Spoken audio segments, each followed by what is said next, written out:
Welcome everyone to the Retro Pioneers podcast, where we talk about games, anime, and all other things. And I'm your host, Black Boy Jay, and I got my co-host, Byron P. Jackson, right next to me. What's going on? What's up? What's good, everybody? Man, today is going to be a special episode. We got a special guest today, man, known for his creativity and taking pictures that shows life, man. And also, he's a music producer. I want y'all to welcome a Roarshak. Thank you. Thank you for having me, man. Appreciate you guys for putting this together and making the time and doing all the promotion. You guys have been great to work with so far.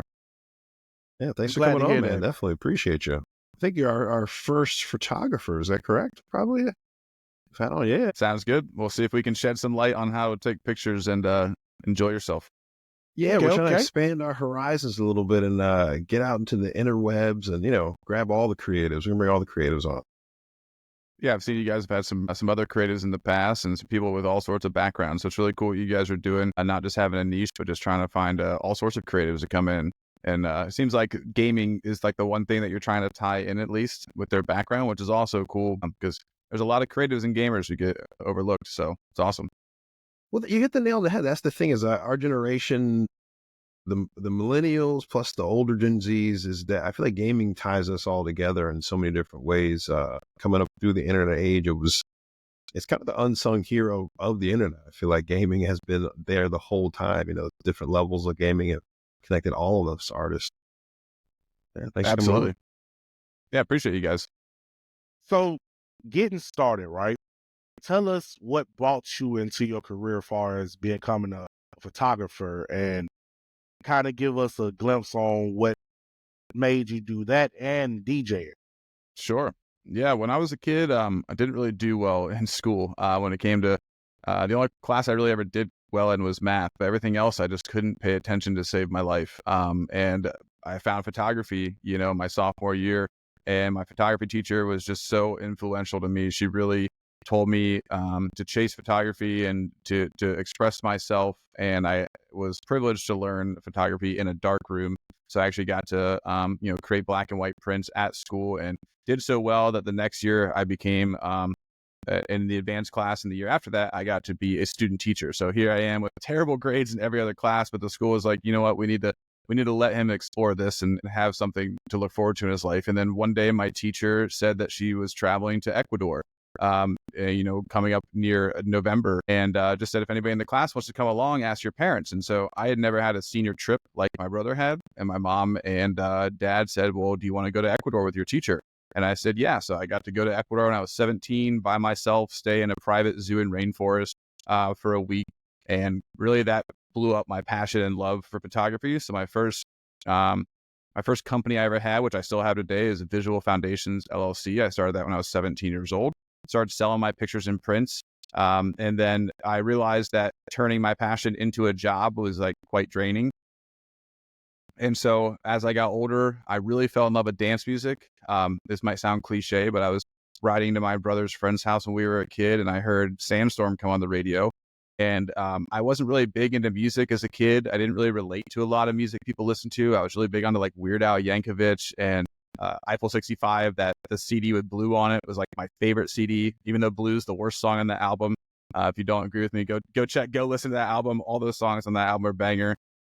And I remember sitting in the car with him. I was like, what is this? And my brother was like, oh, it's like some new techno song from Europe called Sandstorm. And I was like, techno. And I remember going home and going on LimeWire and typing top 100 best techno. And I downloaded a bunch of viruses on my parents' computers and got thousands of techno songs. And I just started falling in love with songs like Ecuador and Paquito and Living on Video and all these happy hardcore songs that were coming out of Europe that nobody at the time was listening to. We're talking about like 2003, 2004 at the time. So stuff that was really popular in Europe that nobody listened to here. And that made me want to be a DJ. I wanted to produce music, and I was spinning the glow sticks. And, we went and saw Deadmau 5 when he first came out, and not realizing his name was Deadmau. So I just fell in love with it. Yeah.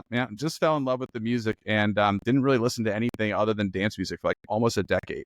And just in my early 20s, started getting into DJing, and really just found local gigs, started playing local shows, and did that for about 5 or 6 years until the market kind of shifted. More DJs were becoming available, so we weren't getting paid as much to play. And so I shifted into marketing, as I made a lot of flyers for myself. I had to learn Photoshop and promote myself and do all these things that I couldn't afford to pay other people to do. And in my late 20s, I realized like, oh, maybe I'll shift into marketing and just go make graphics for a living, and got a cool job with a small marketing company called Skysprout.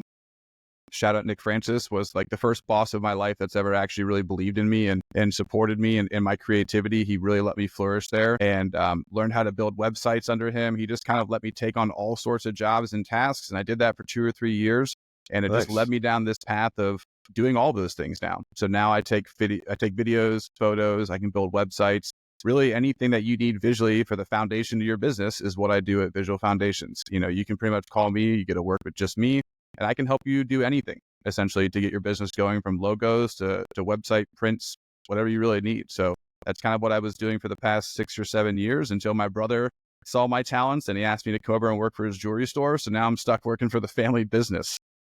But yeah, so a little bit all over the place. But, you know, I realized that not knowing what you want to do sometimes in life leads you down a path of knowing how to do a lot of things. And the older you get, people realize that that's very valuable. And you start realizing you can start billing large corporate companies quite a bit of money for doing some of those talents. So it actually all worked out in the long run. Okay. Well, a couple questions for you. So you grew up in Philly? No, I grew up in Cincinnati, Ohio. So Cincinnati. Okay, I was gotcha. born in Florida. When I was like 3 years old, I moved to Colorado for about a year. And then I pretty much spent most of my life in Cincinnati until I was about 13. And then after that, I moved to Columbus, Ohio. And I was in Columbus, Ohio until about 3 years ago. And I'm 34 now. So, you know, I pretty much spent most of my life in Ohio. But then my brother had married a girl from Penn State, and he moved here. And that's where they started their business. And I was just kind of sick of Ohio. Lived there for 20 years. My brother asked me if I want out, and I was like, yes. So I left. Yeah, no, as an East Coast guy myself, I mean, I'm on the West Coast now, but being from the East Coast, I think you made the right choice. You made the I right love it choice. here. I love it here. It's a lot different. It's a much faster pace, more Oh, congested. yeah. But, you know, I sold my car. Everything's within a few blocks. I love walking the city and taking photos. So it's been a big adjustment. But now that I'm here, I absolutely love it. Okay, okay. Back to when you were talking about, I think we all can relate to this, about kind of not knowing what you want to do. As I get older, I feel like more of that. I wonder if you agree. Is that because our parents' generation didn't know how to support interest in the arts as a thing? I think it yes, kind of but I makes us think be it's like, the well, man, schools. I don't know what I want to do, because our parents aren't just saying, well, anything, it's all out here. Just go for it, and we'll push you towards that. But a lot of people's parents are like, no, no, no, no, no. Go back and make sure your math and science are done, and then you can, you know. Yep. Yeah, I think it's the schools, really. I mean, parents, yes, there's a lot of parents like my mom who just knew that that's how my brain worked. And she knew that the school was failing me. And she knew that I was a good person. I meant well, but I just had ADD, and I took Adderall, and it made me worse. And it made it to where I didn't eat. And I was chewing holes in the side of my cheeks, and it just like medicating me made my symptoms worse. And so my mom knew that just by supporting my creativity, that eventually I would figure it out, because I had the drive, I had the hustle, I had the go for it. But the schools never supported that. I mean, if you ask anybody from our era, and I'm sure it's still similar now, all creative things were electives. These were not things that you were even allowed to touch unless you were doing good in your other classes. So the fact that I was even allowed to do photography was because we were only allowed one guaranteed art elective, no matter what our grades were. If my school didn't have that, I wouldn't even been allowed to explore that. And the minute that I found out that YouTube could teach me something and was visual, I learned everything. If they would have just put on videos to teach me math, or put on videos to teach me science, I would have aced all those classes. My brain just had a very hard time articulating things from writing into visions. Like if I'm reading a page about something and it says a person's walking down the street and they open a door, I have to like visualize a person walking down the street and open a door. School never gave me the time to do that kind of stuff. So I failed testing, just didn't do it well. And until I was able to articulate what they were teaching me in a vision in my head, it just never translated. So I personally think that schools need to force arts on some kids, because creative expression at a young age is just so important.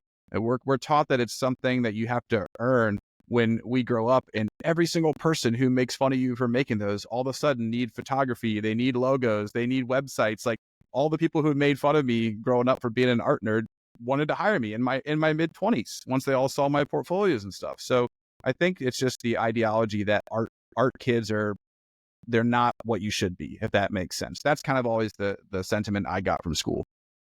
Okay. No, you're right. School is especially the school system is it's a reflection of what society puts on us, right? And Absolutely. there was some time, and I know this because my mom was a teacher, when at some point we realized that we were losing in terms of our aptitude compared to the rest of the world. We went in the wrong direction. We went towards standardized testing. And that's what you're talking about is we need to, it started cutting art programs across the whole country, music, art, all these things became electives only as opposed to core curriculum when they used to be part of your core classes. Uh-huh. And then everything is about getting up your English test score and your math test score, all these standardized tests, standardized tests. And in Europe, they weren't doing any of that. They were still just giving people balance. They were like, here's a little bit of this, here's a little bit of that, here's a little of this. And they're still beating us in the scores because of the balance of shit. And so we got to get back to balancing out curriculums and everything and realizing that money can be made with passion. Just, Absolutely. we have to teach people all of the things and then they'll find their passion within what we're teaching them, Exactly. Growing up, same thing happened to me as far as being told what I couldn't and cannot do, what I could and could not do. And I felt like that was like a hindrance on myself only because I knew I could do more. I needed to be challenged more. And by you having me in this class, these classes that basically teaching me something that I don't really care about, I'm not gonna learn it because for one, I'm not too much focused on this. And I also went through having ADHD and having to take Ritalin for it and stuff like that, and made me slow down and stuff because I think It's constantly. overprescribed. Yes, it Yeah, is. there were studies Yes, it that is. came out and said it was vastly overprescribed. That goes back into the pharmaceutical industry. They were pushing doctors to prescribe this drug they're making money off of. Yep. It's funny because in my adult life now, I sit back and think of the drugs that they had me on, and I've learned to just manage it. I've learned to just accept that that's who I am.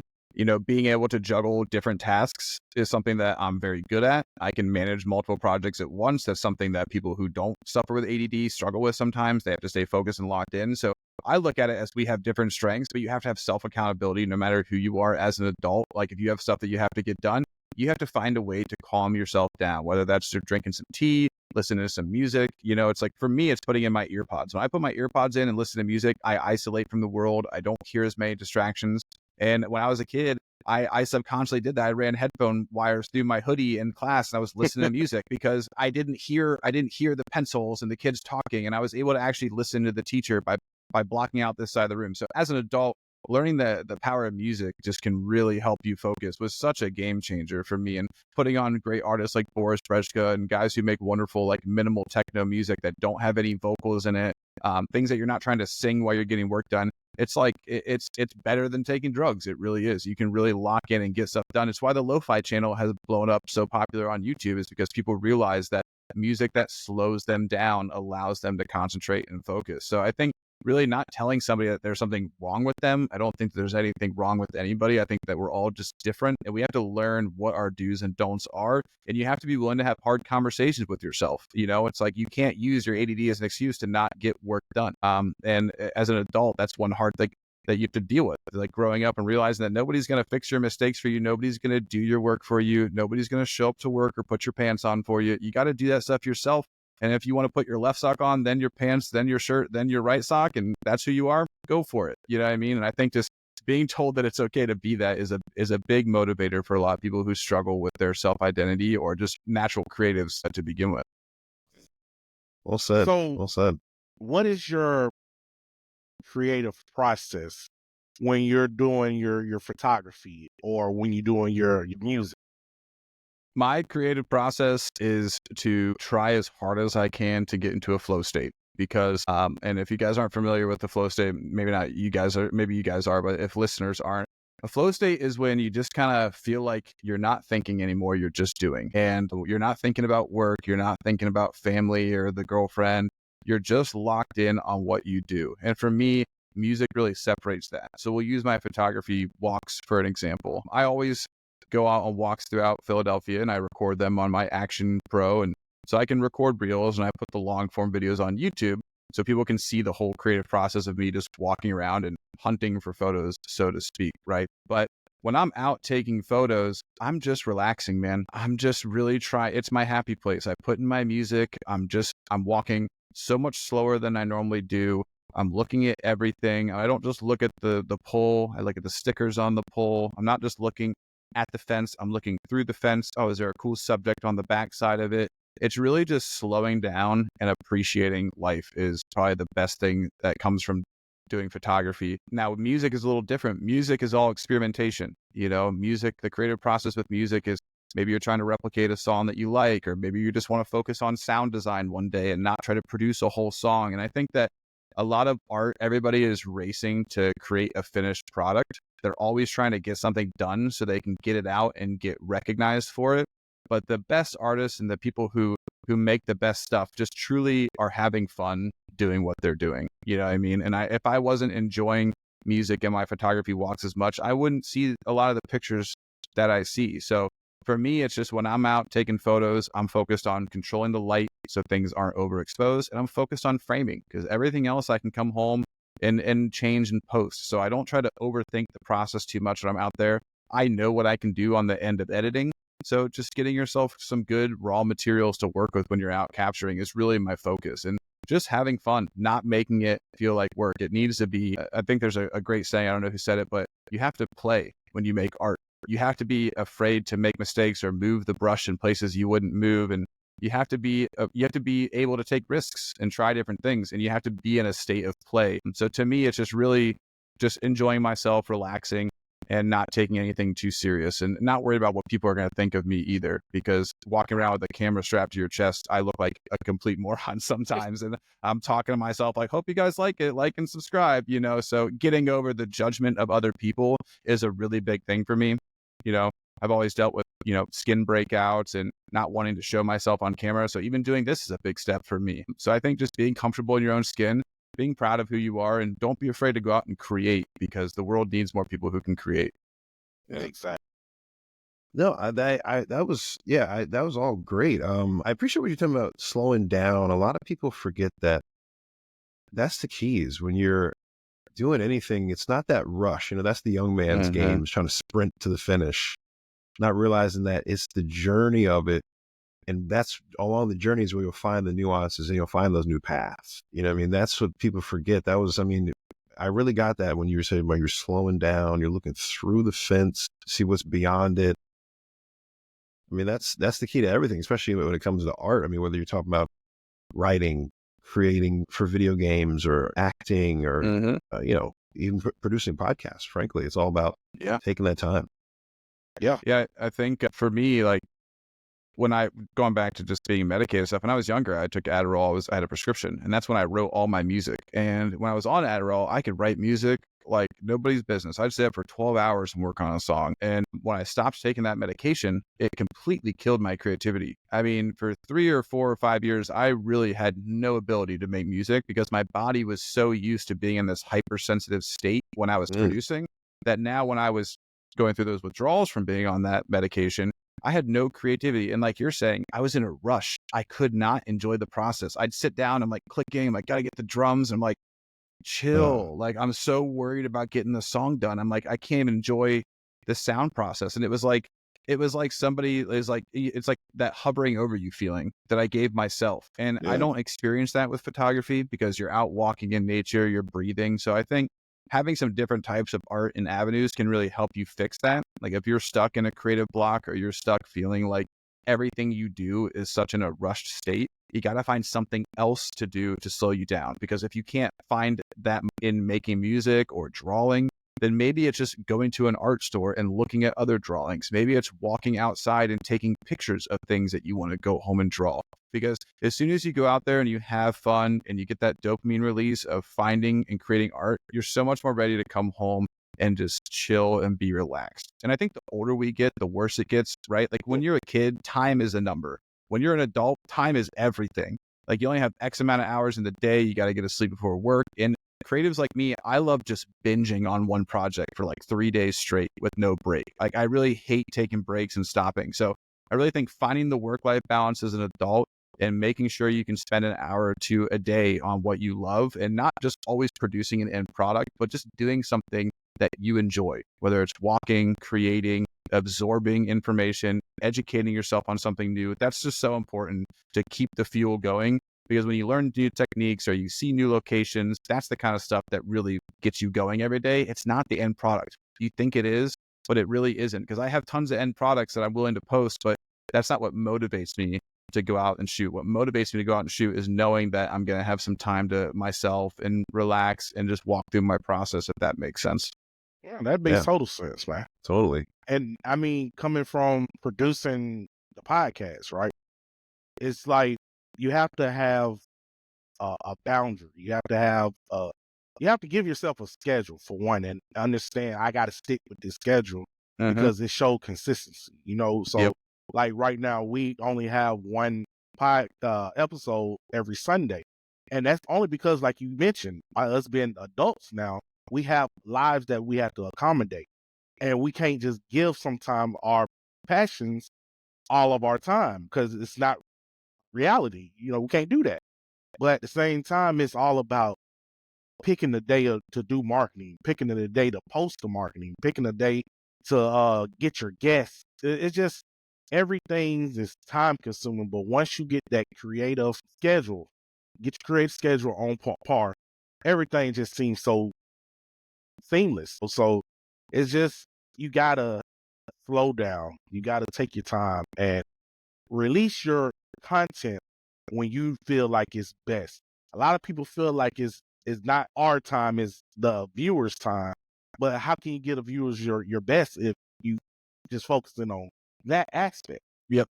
Yeah, it's something I struggle with now with my photo stuff. I go on these walks and they're 2.5 hours. They take me many days to edit. I probably should have had one out a couple of days ago, but I'm not going to kill myself over it. When I put it out, it'll be out. As long as I stay consistent and I keep doing it, you don't need to kill yourself over putting stuff out. Now, you can't ghost your page for 2 weeks, you know what I mean? But if you take a day off, the world's not going to forget about you. And sometimes you need some time to do that. And like you said, like when you only have X amount of time to do stuff, you just feel like you're rushed. Back in the day when I was a kid, I could sit down for 12 hours a day and edit a song and work on it. Now I maybe get 4 hours a night. So you just feel like in your head, you're like, well, I still need to get 12 hours of work done. So you're rushing. And I'd much rather create a nice, crispy drum set today and then write a melody for it tomorrow than write like a super bad drum set today with an okay melody. And now my stuff doesn't even compare to what other people are writing. So just slowing down and compartmentalizing stuff and just not always trying to get everything done is definitely going to absolutely change the way that you function. And this is something that when I used to manage stuff for clients, I would always do stuff in batches, because once you're in the mindset and you're in the flow, getting the work done is so much more important than having to restart that another day. So instead of just getting 7 posts done for a client, I'd get 14, because now guess what? I've got something for 2 weeks instead of 1. So next Sunday, I'm not stressing. If I want to go do something with my family or go enjoy the football game, I don't have to be like, oh, hey guys, I should have done 7 more posts last Sunday, but I didn't. So I got to go home and work. So if you're somebody like me who works in marketing, or you have the ability to do things in batches, please do it, because it'll take off so much stress in your life when it comes to managing that time frame. Because once you're locked in on something, it's so much easier to get more done than it is to restart, remember where you left off. Because sometimes the first half an hour is trying to get back into that flow. If you're already in a good flow, who knows how much more you can make in an hour if you just grind it out really quick. So you'll actually save yourself a lot of time if you just learn to get more work done and compartmentalize your goals versus trying to see the whole song at once. Okay. Nice. Good advice. So for your brand, right? What do you see in the near future for your brand? What goals are you setting for yourself? So my goals right now are to just essentially just become a traveling photographer through YouTube revenue, essentially, right? Once you get to 1,000 followers and 4,000 long video format watch hours on YouTube, you can become monetized, or it's 1,000 followers, 20 million shorts views. And that monetization on YouTube is essentially my goal right now. I got to that with my gaming channel, then I completely left it dead because I'm not really into the gaming stuff as much anymore when it comes to creating content. And I didn't want to switch that whole audience over to my photography and just hit them with a left turn. So I'm starting over fresh. So my goal this year is to just, one, keep growing my Instagram. Instagram nowadays is really more like a digital business card. There's not a lot of other social media platforms where I can be as expressive with images. Mostly stuff is video. TikTok's leaving on the 19th. So now they've come out with Lemonade. There's X, but X seems to just be a voidless pitch of people's opinions. And I'm over here like, hey guys, look at this building. Everyone's like, don't care. So Instagram kind of seems to be the area of my focus right now, just because I have made so many great connections. I mean, even you guys, that's where I met you on Instagram. Without me having the Instagram presence, nobody's going to go to my YouTube and care, right? But my YouTube now, my first long form video already has almost 200 views. People are watching it. People are commenting like, yo, dude, I live across the river in New Jersey. This is super cool. So for me, it's just posting those 2.5 hour long walks, cutting it into short content and reels, because that's how you're really going to grow your page. Like, YouTube Shorts really pumps out the reels, especially being able to put those at 3 minutes now is a huge flex on YouTube. I can expand my storytelling a little bit more than other platforms. And for me, it's just not like what you talked about earlier. It's not going on every single platform because I want to learn how to manage it. It's focusing on ones that are actually going to create something for me. Instagram will eventually pay you they'll give you bonuses for views and stuff like that. So I could get some income from Instagram. Instagram is more about leveraging posts and sponsored things and stuff like that. So I can do sponsored posts. If a business wants me to come and take pictures of their business and make a reel about them, I can do that kind of stuff. But really the goal is to get YouTube going, because that's like the one platform that will just flat out pay you straight up for your views once you hit monetization. So my goal is to just keep doing the ad strategy that I'm doing on Instagram. I do boost some of my posts. That's how I've grown so much. I've grown 4,300 followers in the past 2 months. I just started posting 2 months ago. And I just boost my posts. And I haven't boosted posts recently, but I did enough to get my first few videos going. That got me to 1,000 followers. And now when I post reels, they get 8, 9, 10,000 views organically, because I already have people on my page liking, commenting, and sharing stuff. And most of them, I targeted everybody who was interested in photography. And the first ads that I ran were just localized within a 5-mile radius of my house. So a lot of like the local pages follow me now. Restaurants follow me now. Like Jim's Cheesesteak over on South Philly wants me to come over and just take pictures for them. Nice. They've got 19,000 followers. I did a free photo shoot yesterday with a girl down at Reading Terminal. We did a Matrix themed shoot where she wore like all black leather, and we took pictures with people in the facility. And her boyfriend's got 1.2 million followers on TikTok and 100K on Instagram. Now he wants me to go do photos for him. Cosplay. Yeah. So I mean, it really is just networking. My focus right now is just creating. I just want to create, post stuff. Everybody asks me, like, I've had multiple models message me like, how much are your day rates? I'm like, nothing. You want to go take pictures? Let's go do it. Like the creativity, the collaboration aspect of art is so dead now, man. Like life coaches and all these creatives have absolutely ruined everything. Like we used to have a good friend that worked at the marketing agency with us, and he literally would not go eat lunch with us because he was afraid he might give us some life coaching secrets. So he stopped being friends with us because he couldn't bill us hours for hanging out with him. And it's just like, dude, like, come on. Like the whole life coaching and art thing has like the whole like collaboration and like, let's just go create stuff for the sake of it is just so dead, man. And thankfully her boyfriend was like, yo, you need to get on that, because people like Roarshak don't exist anymore. Like we're driving, they drove an hour and a half from New Jersey. We only got 12 photos, but they're bangers. They turned out so good. I'm going to edit them tonight. And so I think just really finding other people who are just looking to create and looking to grow their brand and just collaborating, not penny pinching other people who are just trying to have fun making art. That's really my big focus. Mm-hmm. And going back to what you just mentioned about boosting your posts, right? That is sometimes necessarily needed, because who like, and it's in the standpoint of who knows you already, so you have to spend money to make money in a way. And, I condone you, man. Condone you. I appreciate that, man. I mean, I think a lot of people realize like I had to wait for the algorithm. You can also train the algorithm with ads. Like I make okay content. There are other people out there who make way cooler, catchier reels, but they all do it to lo-fi or the same trendy songs, and all their photography blends in. That's not who I am. I like dark techno and I like European music. So I like to make my music with that songs and my backgrounds. But because I've done that and I've boosted some posts, and some of the posts I boosted to 50, 60K, and now they're sitting at 109K. So I got 50K views on them because the virality of them started going off. So I basically trained the algorithm to like me. And so now because I do that, the algorithm goes, oh, people like Roarshak stuff. We should show it. Now, would I be anywhere near that I was if I wouldn't have spent $500 on my Instagram? Absolutely not. Probably would have taken me 2-3 years. I'm 34 years old. I don't got time to wait 3 or 4 years for things to start popping off. So if I can budget $150 a month from my pay, or $200 a month to boost a post $3-4 a day, you don't have to kill yourself. Now I have a unique strategy that I use. I don't advertise in America. That's all I'll say.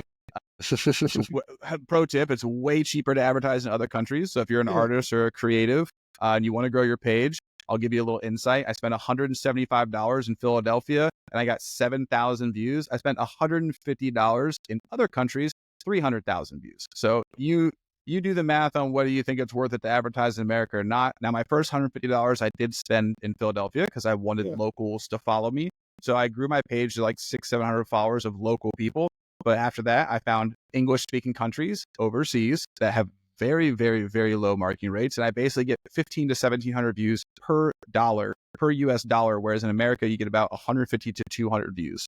So do with that information what you creatives would like. Now, I don't recommend that strategy for a small business or a local business, but I'm a photographer.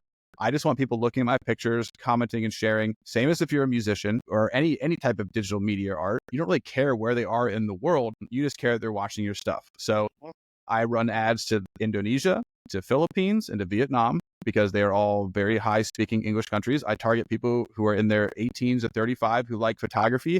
And if you go to my page and look at all the people following my page and click into their pages, you will see that mostly photographers and other creatives follow me. Hence, my DMs are blown up with people asking questions. My comments are actually full. People actually share and like my stuff. I get over 200 views in my stories now. All my posts get anywhere from 30 to 50 likes. And I don't run ads anymore. And so now I'm just making organic reels, but because I have that social proof of 4,200 followers, people are going to follow me. When I run a cool ad with 10 followers, nobody wants to be the 11th follower. That's not cool. So yeah, using some ads to break the ice. I also run ads in Argentina. Argentina is in the middle of the hemisphere, so a different time of the day. And then I also run ads in Philadelphia. So my page is active 24/7. It's not localized content in one area. So during the morning here, people are active. During the evening here, people in Argentina are just waking up and being active with my page. And then when we're all asleep, Indonesia, Philippines, and Vietnam are active with my page. So I have created a following around the country that keeps my page going 24/7, which just helps boost the algorithm more. And, I spend $3 a day on every post that I put out. I'll put at least $1 a day behind it for a month. And I just let it run for a month. And you'll see that your growth will be just absolutely exponential. And as soon as I get to 10,000 followers on Instagram, I can monetize. So yes, it is money up front, but I'm going to make all that back. If I'm putting reels out that are getting 75 to 100,000 views, at some point, Instagram will start kicking me bonuses for 250, 500,000 bucks, and I'll get all that money back. And then I'll just take that money and I'll put it into YouTube. I'll do the same thing. So anybody who thinks that ads are a cheating way doesn't realize that every major company on the planet runs ads. Free game, everybody. People who talk about ads are cheating or not, they're not serious. They're not understanding that you are the small business, and that's how you invest in your small business is by marketing your small business, especially if you're an online, which all of these streamers, creatives, podcasters, us are trying to do, and I'm glad you said using the world. People forget the market really is the world. You can't just be US centric with your online practices. I mean, you got to realize there's Europe, there's the UK, like you said, there's South American countries that are speaking more English now. There's Indonesia and Vietnam, all these places. They learn English in like the 4th grade. Yep, it's part of their curriculum. So that's one reason why I chose Indonesia, is because they learn it in school. Now, right next door, Taiwan, they don't speak English. So I could run ads in Taiwan, same money. I won't get the followers because they don't understand the content. And now Mr. Beast, a very controversial guy, whether you like him or not, you can learn from him.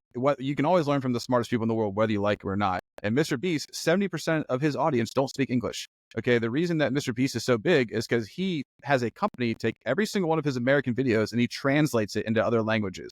He has Mr. Beast India, Mr. Beast China, Mr. Beast Africa, Mr. Beast, he's got 15 channels for every channel. And all the company does is they put subtitles on top with different languages. So only about 30% of his viewers come from English speaking countries. So he would be 70% smaller if he weren't reaching out to people outside of just America. And it's not good for my brother's jewelry business, right? He's 3 local businesses. They take appointments. Sure, somebody in Indonesia might want to buy a wedding ring, but that's not his business. It's not going to help him. So I would never use that strategy for him. But if you have a type of content that you just want to get eyes on, do not spend a fortune in America when you could spend, almost every content creator in the world could afford $1 a day on their art, $30 a month.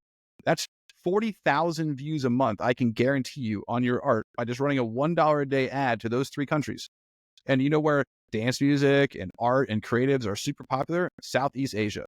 They have crazy music festivals. They love the arts. Honestly, they love the arts more than Americans. Like the amount of photographers and creatives and people that are in my DMs asking me for advice or asking me to do photo shoots if I ever come visit is so much more than America. And you still have to have good content. You can't be a person making bad content and get followers, because I ran a $75 ad on TikTok years ago. I got 900 followers off that ad because I made a video playing Dead by Daylight. It was a very funny clip. And I did a voiceover of me talking like, no, don't do that. And it was very engaging with a good microphone. Now, my brother, we just ran a $75 TikTok ad, same parameters. They got 35 followers.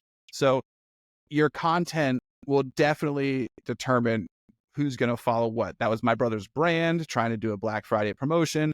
Nobody's really interested in that. But here's a guy with a deep voice making funny content. Let's follow that.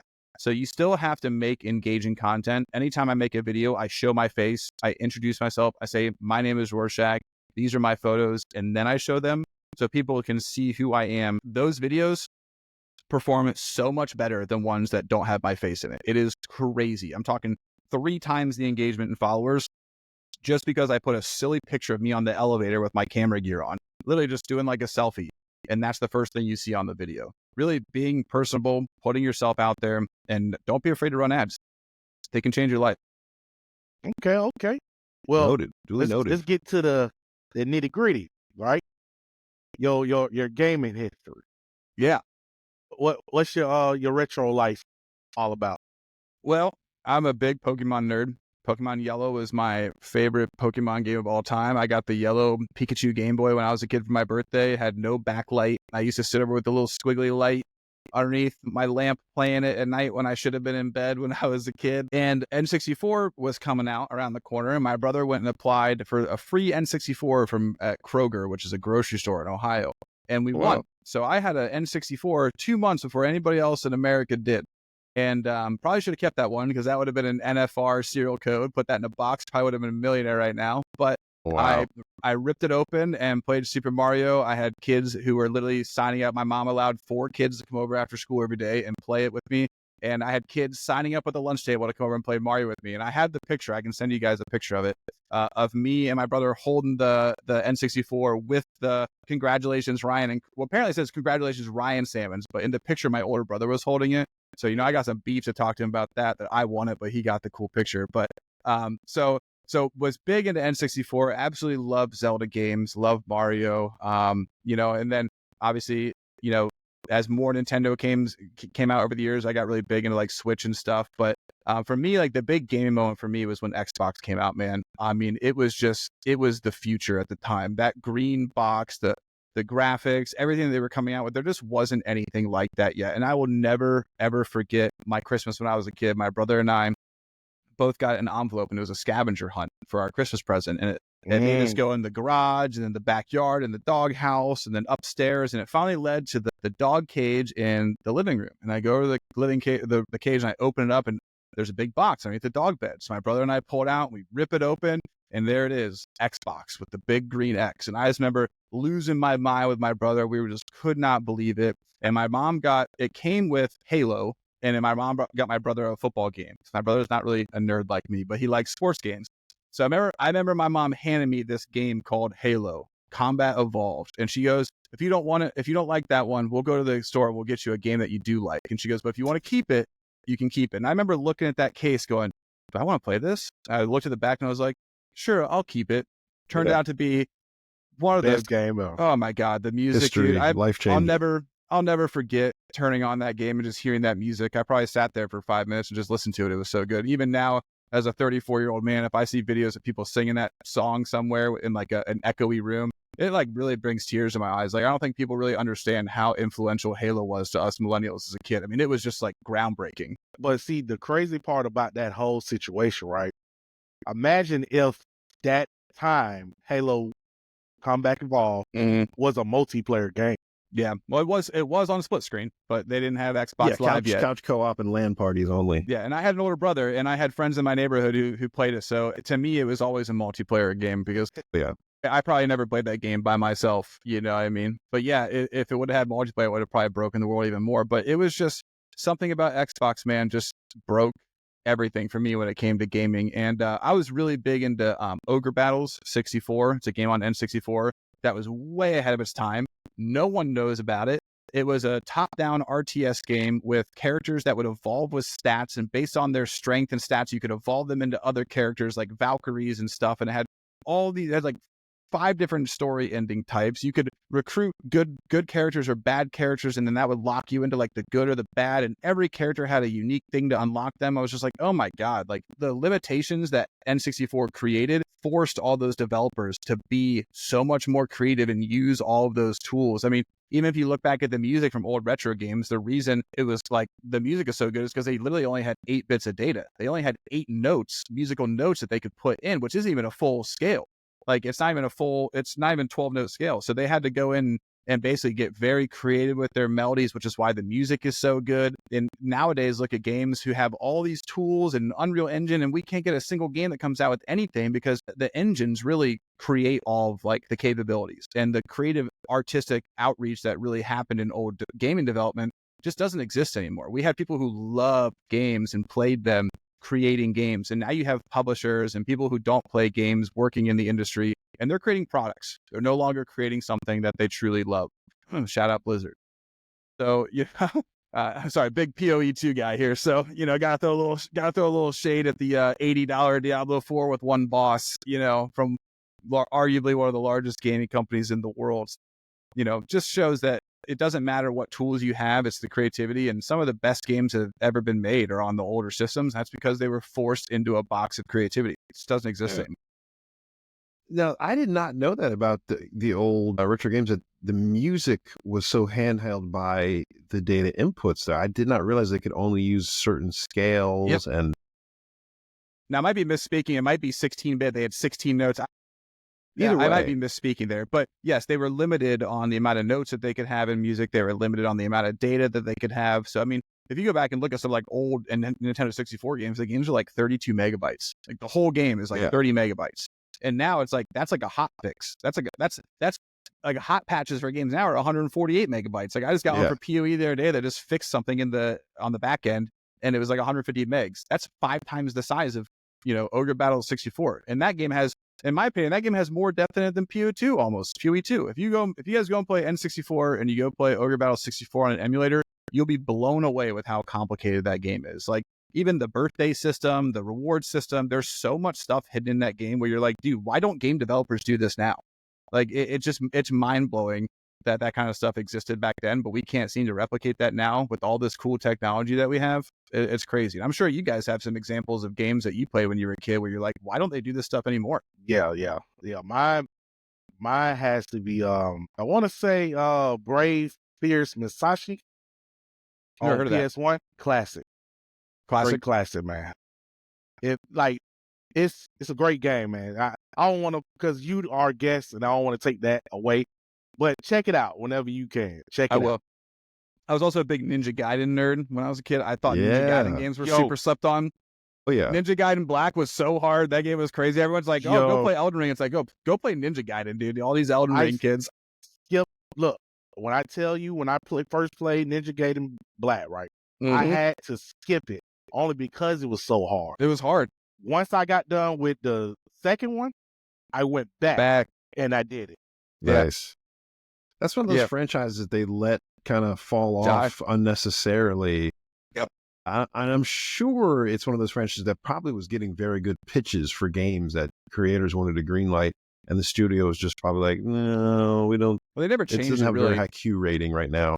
They didn't evolve it, just like the conversation we were having before the podcast started about companies just not evolving and staying stagnant. Like the only thing that they really ever did was come out with a hard version. I'm pretty sure like Ninja Gaiden Black was just like the hardest version of 2 or 1. It wasn't even like a new game. So, they basically made 2 really fun games and then came out with one that was crazy hard. And this was back in an era where gamers weren't really like addicted to hard content like that. Like gaming was still very casual.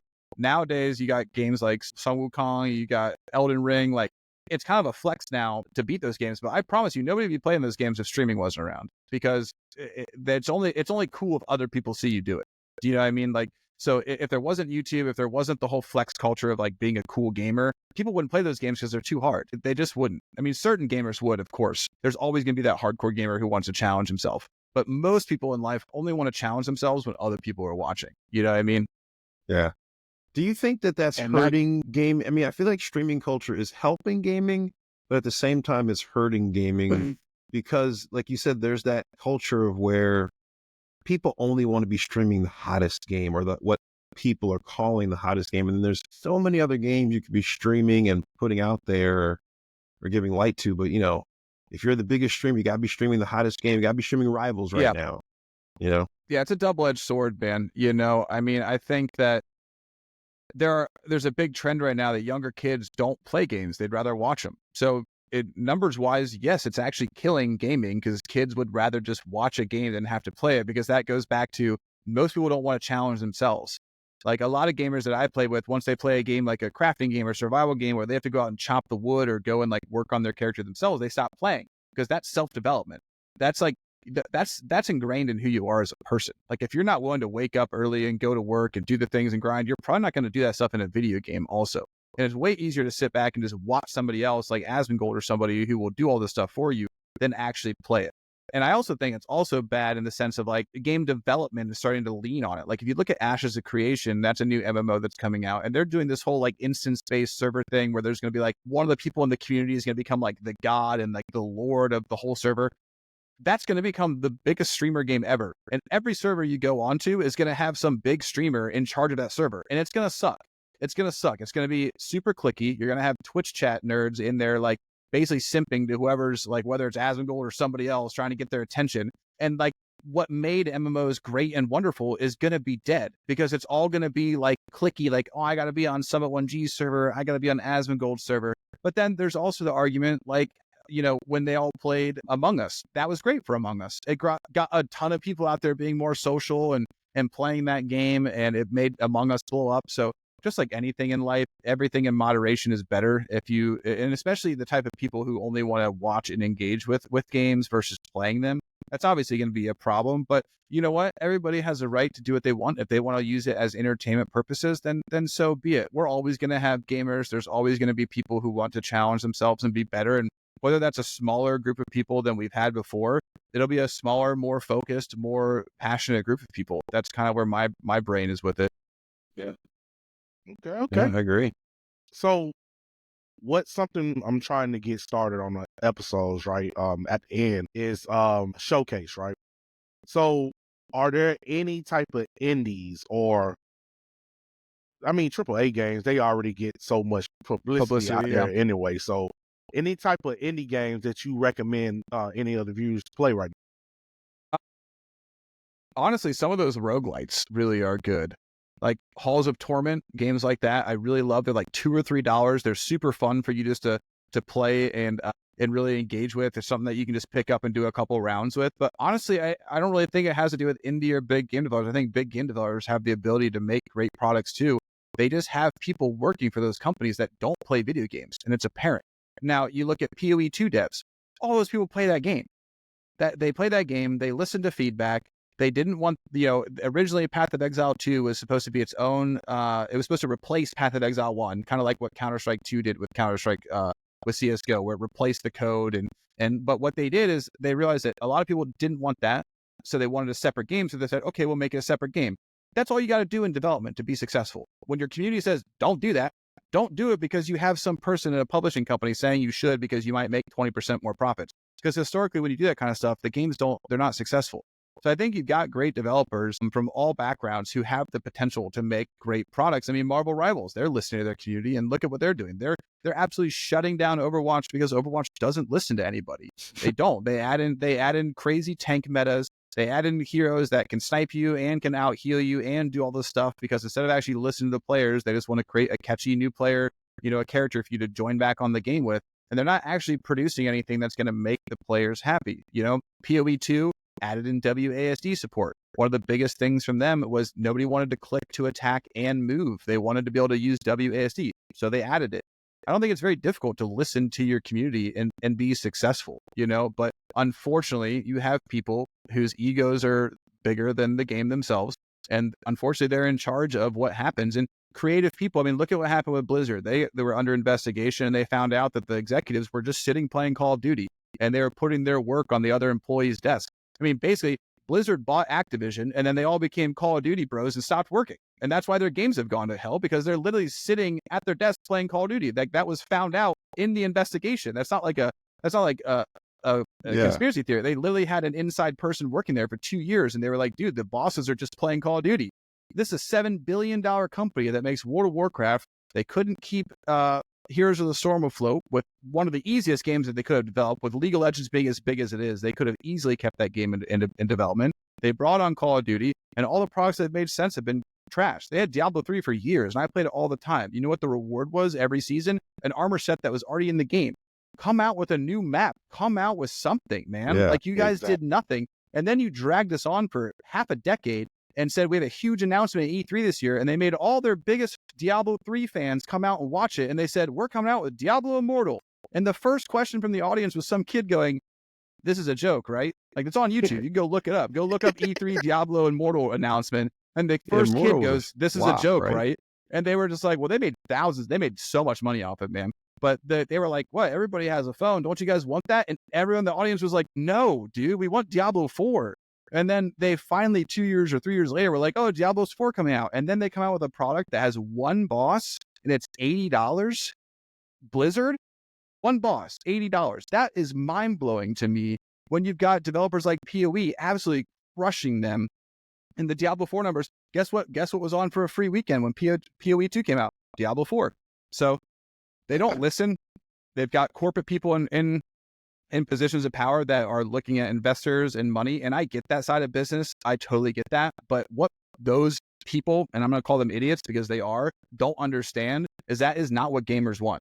And the minute that you give gamers what they want, you will make all that money. I mean, even in Elder Scrolls Online, one of the biggest arguments is that the in-store stuff is so expensive. If you just made skins $5 instead of 20, I'd probably spend $20 and get 4 skins. Versus me having to have the mental block of like wanting to buy something for $20 that's digital. So I think just respecting the players, respecting their time. Pokey MMO is another game that I play a lot of, and they have items in their store for like $2, so you don't feel bad buying something. Like, just not taking advantage of us like Ubisoft wants to do with their $120 quadruple A games that they come out with. And, you know, look at their new pirate game that came out. Trash, complete garbage, because they care more about selling a product that doesn't exist and ripping people off. Because once they get that $120 from you and you're on that 2 hours after Steam, you can't refund it. So I think a lot of it just comes down to being taken advantage of by people who don't play video games. Pretty much that simple. What about you, Byron, when it comes down to an indie game? Right? Indie game right now that I'm playing, I guess, I'm not sure if it's an indie game, but I'm trying to get more people to play it, is, so I always liked the idea of playing MOBAs like Dota and League of Legends, but I just was never a fan of that top-down view. I really love third person. It's just like, it just clicks for me, third person stuff. So I've been playing a lot of Predecessor. And I would say it's more of, it's not a big game, but it could be bigger. It should be growing a little bigger. Yep. But it's on everything. It's on Xbox, PlayStation, PC, third person MMO, super fun.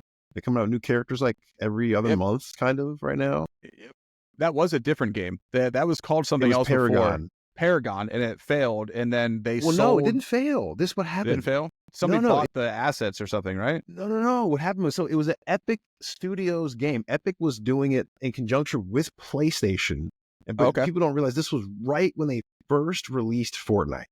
So they were doing that on PlayStation, and they were building Fortnite. And remember, Fortnite at first was that other mode. It was that co-op-y mode. It was like you actually build towers. Like it was basically like wave defense. Like that's original Fortnite. You actually build towers and bases, and there was like zombie waves, and you played defense. Like that's what Fortnite was. Yeah, when they launched Fortnite, it launched with the free and the paid. The mode that they really wanted you to get into was the paid mode, but the free versus mode just shot off like a rocket. So they told Sony, like, they're like, we're going to concentrate on Fortnite. We're going to get out of this other game because we don't need to do it. Like you said, the money made this, even though it was a really fun game, it was really picking up steam on PlayStation. They're about to kind of fully release it. Epic just released all the assets for free. And we're like, well, here, we did so much work. We don't want it to go to waste. Just somebody, you guys run with it. Awesome. So first, there was 2 companies that picked up on all the assets. There was Overprime and Predecessor, but then Predecessor kind of won out. Awesome. Yeah, That game's great. I've played a lot of Smite. I know Smite 2 just came out not too long ago. I'm very similar. You know, it's a Yeah. MOBA. You play behind, and it's all the different gods. You got like Egyptian gods, Greek gods, and stuff. And I'm a big Egypt guy. Went there and when I was a kid also for photography. So obviously I love playing Anubis and characters on that. So when Paragon came out, I downloaded it. I played it, and it was fun. It needed a lot of polishing. You know, there were like it still kind of felt not clunky, but like the stores didn't feel right. So, and there weren't a lot of people playing it, so it's kind of hard to test it. But I'm glad to see that people are still playing that. Yeah, it's coming back real strong. You should get back into it. Did you I have to check it ever out. try? They're just mad right when you mentioned Another MOBA. it'll come to me. Well, if we're talking about indie games, I guess one of my favorite ones would be Dead by Daylight. That's another game that has really struggled with understanding their community. You know what I mean? That's an isometric. 4 people are survivors. One person plays as the killer, and you have to do generators to escape. And it's such a fun, high skill cap game. Like if you really learn the movement speed and how to loop killers and stuff, it's very rewarding when you get good at it. So I think that game's always gone kind of through like an ebb and flow of like doing right by their players. But in the long run, it's still like one of my favorite games just to hop on and play with friends. So if you guys have never checked out Dead by Daylight, I definitely recommend that. Quite a bit of a learning curve when you first get into it. It can be quite frustrating, but once you kind of understand it and watch some videos, that's probably one of my more, I guess you could call that indie games. Okay. And Nice. I also have a recommendation. It's not out yet, but it's on Steam where you can wish list it, right? It's called Shadow Breakers by Plus Ultra Builds. Check that game out, man. It's looking like it's got so much, you know, it look like it's going to be a good game. You know what I'm saying? But someone who was on our episode, he's working on it, and it's only him. You wow. know, it's only him. He's doing everything. So, man, whenever y'all can, man, go wish list it and check it out when the demo drops, man, and you Of know, course. give them some reviews on it. That's awesome. Yeah, it's like Phasmophobia. Phasmophobia is made by one guy. Same as Getting Over It. I think it was made by one guy also. Tons of great games out there.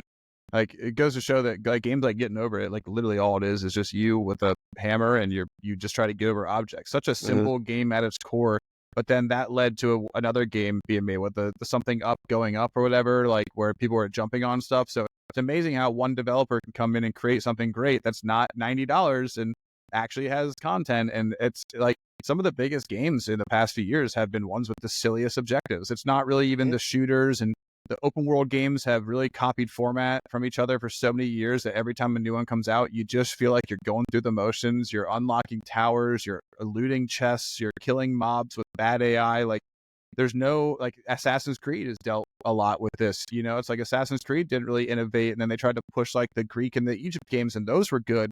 But you know, their most recent games have kind of like fallen off to the point to where people like really want to see them kind of revitalize what the original Assassin's Creed was. So like sometimes just innovating too far away from what you originally did isn't a good thing. So indie developers are usually just more passionate about their individual goals, and that usually leads to a better product because they play the game themselves too. You know what I mean? So, you know, man, we're gonna go ahead and let everyone out there know that we appreciate y'all for stopping by and watching our podcast episode today. Thank you so much, Roarshak, for coming on today's episode. You're a cool guy, man. We definitely would like to have you come back For sure, man. whenever you can. And Byron, man, what more can I say, bro? Thank you so much for gracing us with your presence, man. And you know, man, Of course. Thank you for having me, man. at the end of the day, man, without y'all, we are nothing but people who just ranting. And we appreciate everybody who's watching today's episode. And please go like it, go subscribe to the channel, YouTube channel. Listen to us on the podcast, on audio, on all podcast streaming and apps. Man, we just thank y'all so much for stopping by, and we love y'all and appreciate you. All right, have a good one. Thanks, guys. Peace.